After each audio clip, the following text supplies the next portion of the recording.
This is for floors and walls. Okay, floors and walls. And we're gonna fill it in, fill in the bottom. We're just gonna load this thing up with insulation. We're gonna wrap this pipe right here. What we do is cut pieces and then just wrap them around, wrap them around, wrap them around. If we have to throw a piece of tape on it, we will. This is where I was showing you a hole in the floor. This may be nice, a little smaller hole in the floor. Definitely not a raccoon.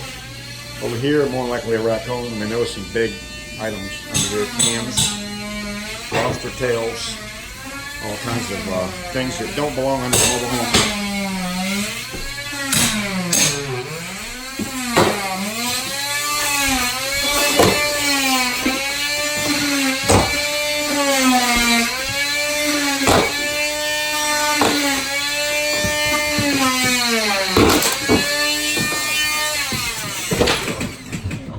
And we have started putting in plywood. Okay. We've got our blocking in underneath the walls. Sorry, I'm shaky. I'm walking on 2x4s.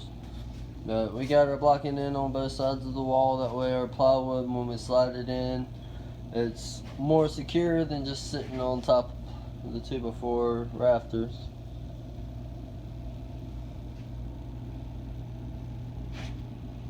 Added blocking in behind, right there by the door, on both sides of the wall.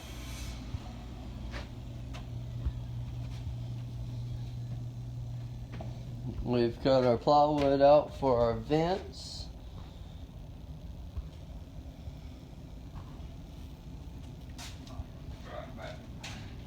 Here we go.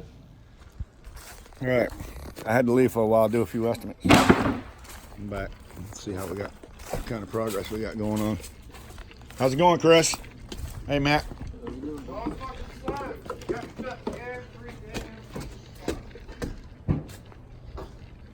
Cut them all, huh?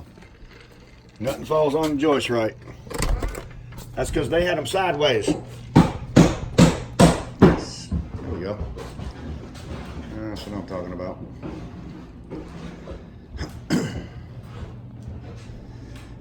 That's what I'm talking about right there. And anything in between is blocking. How's it going, Billy? Put the 2x4s in here. Already got everything measured, got it marked. He's got all the numbers. Okay, good. Insulated, looking good. So we're all got it. As we do this, we always add blocking in between. So all these runs, we turned the plywood back the original way that it should go, in my opinion. So instead of the plywood running across this way, like it used to run, we have now turned the plywood to run along the joists like they should run. We don't have pieces that are 13 feet wide like they do, so they use one 13-foot piece wide that goes across. Well, ours are 8 feet. Well, not exactly, because they don't put them every 2 foot on center, so you know, they might be off 20 inches, 23 inches. Sometimes it's the same.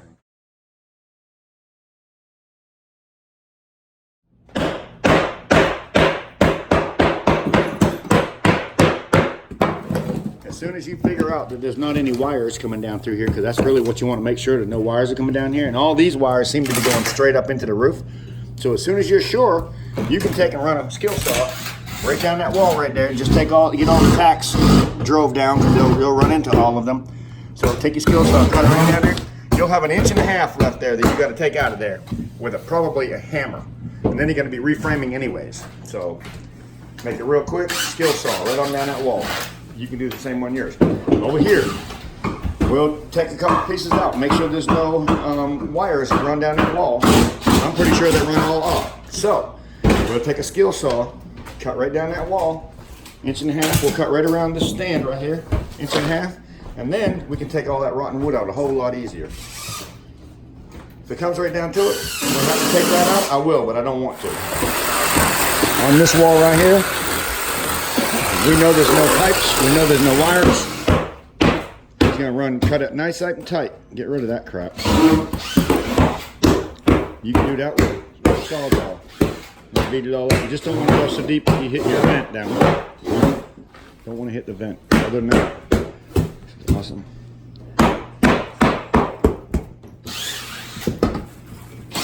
Just makes it a little bit easier going across it. Put them staples down.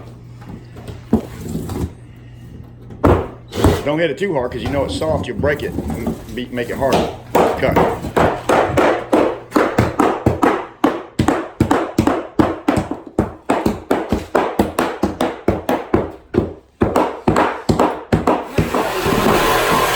Whoever did the repair, they did a good job. They put blocking on that back wall, changed that one little piece because it was rotting, only to find out that it was going to leak some more, and they were going to have to do it all over again. So, all you people that say, you should have only done the spots that were rotten, why? Come back and do it again? No, that's not the way I do it. Somebody's house and they don't want to keep tearing it apart. Let's do it once the right way. Be done with it. One time and done. I don't want to do it twice.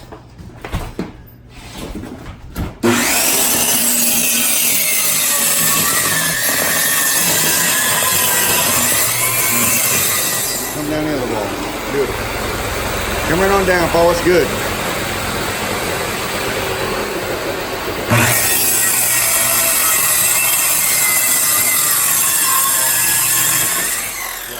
See there? Finish the inside with a sawzall. Much quicker. Look at that. You can run down that wall with a sawzall. You can run down that wall with a skill saw. But if you do go with a skill saw, you're going to have to do it again to get back. If you can go with a skill saw, that's really probably the best way. I didn't see it. It's really hard.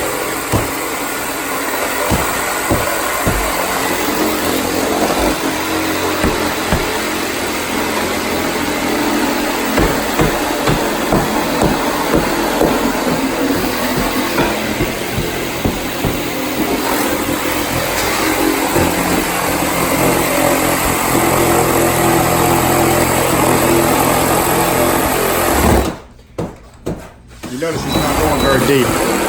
That's for a reason. Huh? Okay. Yeah, he's not going deep for a reason. He's not taking that 12-inch blade and sticking it down into the floor. He's using a 12-inch blade for the flexibility, and he's only going down about an inch. A 6-inch blade wouldn't be very flexible, and you'd have to cut it at a sharp angle. So in order to cut it straight, use a 12-inch blade, bend it a little bit.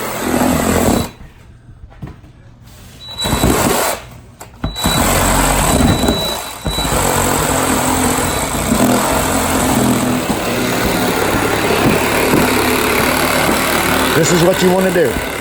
Or you can take a skill saw, like I said, and run it down. That would be leave 1.5 inches of that floor, and then you take it out afterwards.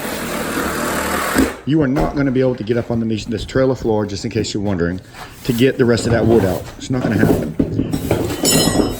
It's not going to happen. But our framing that we do will take care of that problem. Look here. That goes right up underneath. All the way up underneath that flooring. That goes nice and tight. All the way around. Blocking, blocking, blocking, blocking. That plywood will come from out there and come all the way into this room and come up underneath that wall right here. So there's going to be a lot of trash under this wall, stapled. You're going to have to clean these staples out. Cut them off. Get it cleaned up the best you can. You can slide that plywood through here.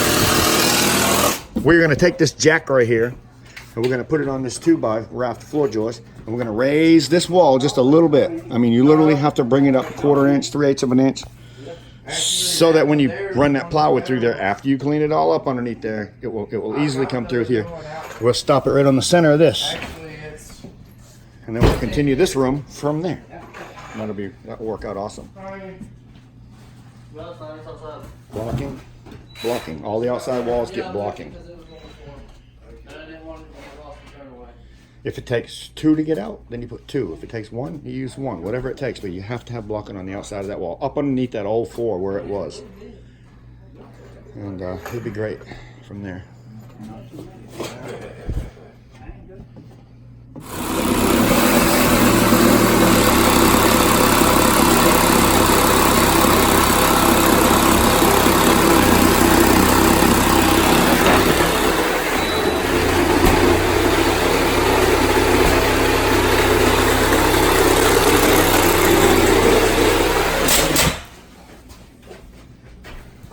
Coming off, don't worry about it. You replace brand new.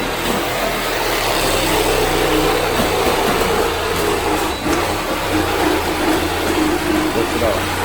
Better off. Yes, sir, look at that. And there you go. Can you imagine building or rebuilding your floors in your house and then coming back and having to do it over again just because of this crap right here? I can't. I just can't.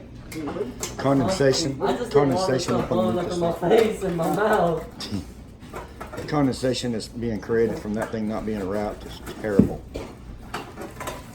Not to mention the fact that from the factory they don't tape up their joints so the air is not blowing up underneath the house. They don't care. They don't care if you spend extra money cooling your house off because of a dumb vent. It doesn't bother me. It bothers me.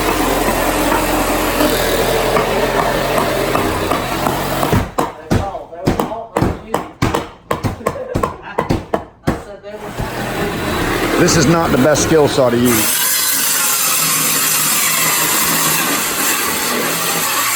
I don't know why you're gonna kill that thing. Right? Don't go so fast.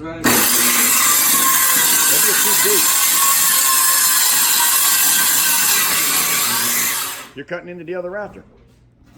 I'm just kidding. Need a bigger saw. Need a bigger saw. Down there.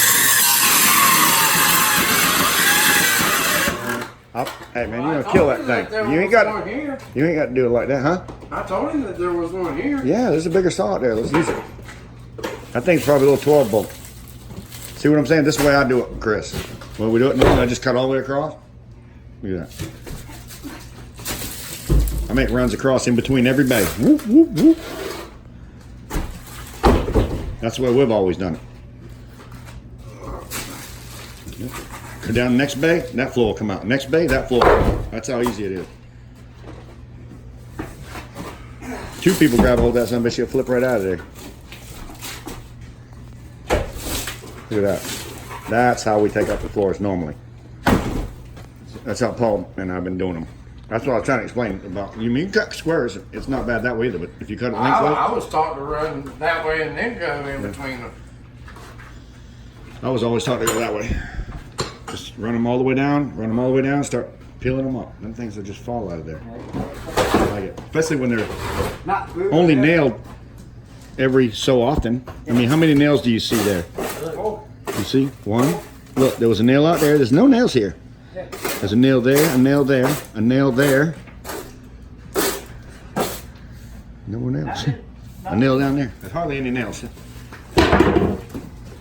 Thank goodness, because most of the time they're stapled and glued and all kinds of crap. It can be a freaking nightmare.